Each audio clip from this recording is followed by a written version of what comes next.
ദുബായിൽ വെച്ച് നടന്ന റോൾബോൾ ലോകകപ്പിന്റെ ഇന്ത്യൻ ടീമിൽ കളിച്ച കൊല്ലം സ്വദേശി ആൻ മറിയം നെറ്റോയ്ക്ക് ഉജ്ജ്വല സ്വീകരണം നൽകി.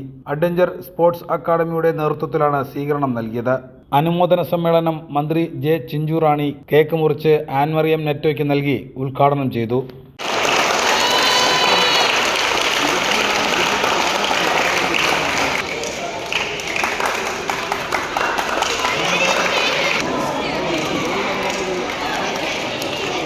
നാടിന്റെ അഭിമാനമായ കായിക താരത്തെ മന്ത്രി പൊന്നാടയിട്ട് ആദരിച്ചു.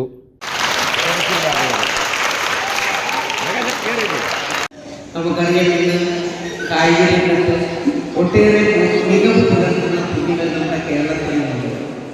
അത് ദേശീയ തലത്തിൽ, അത് ഇന്ന് ഒളിമ്പിക്സിലും ഒക്കെ പോയി ഒട്ടേറെ കുട്ടികൾ നമ്മുടെ കേരളത്തെ പ്രതിനിധീകരിച്ച് പോകുവാനും സ്വർണ്ണ മെഡൽ ഉൾപ്പെടെ നേടിയെടുക്കുവാനും കഴിഞ്ഞിട്ടുള്ള കുട്ടികളെ നമുക്ക് കാണുവാനുണ്ട്. ഗവൺമെൻറ് തന്നെ ഇപ്പോൾ നേരിട്ട് പഞ്ചായത്തുകൾ പോലും ഓരോ കോടി രൂപ കൊടുത്തുകൊണ്ട് എല്ലാ പഞ്ചായത്തുകളിലും പഞ്ചായത്ത് സ്റ്റേഡിയങ്ങൾ നിർമ്മിക്കുവാൻ താല്പര്യപ്പെടുന്നു. അത് മറ്റൊന്നുകൊണ്ടല്ല, നമ്മുടെ ഗ്രാമീണ പ്രദേശങ്ങളിലെ നമ്മുടെ കുഞ്ഞുങ്ങൾക്ക് ആവശ്യമുള്ള തരത്തിലുള്ള പ്രാക്ടീസ് കൊടുക്കുവാൻ വേണ്ടിയിട്ടാണ് അത്തരത്തിൽ ഗ്രാമപഞ്ചായത്തുകളിൽ നമ്മൾ കായിക സ്റ്റേഡിയങ്ങൾ കൊടുക്കുന്നത്. ഇവിടെ തന്നെ നമ്മുടെ ഈ റോൾബോൾ കളിക്കണമെങ്കിൽ സാധാരണ നമുക്ക് കളിക്കാൻ പറ്റില്ല.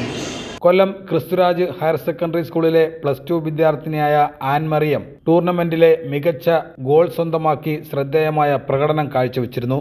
ലോകകപ്പിൽ ഇന്ത്യൻ വനിതാ ടീമിനെ പ്രതിനിധീകരിച്ച കേരളത്തിൽ നിന്നുള്ള ഏക കായിക താരമാണ് ആൻ മറിയം നെറ്റോ.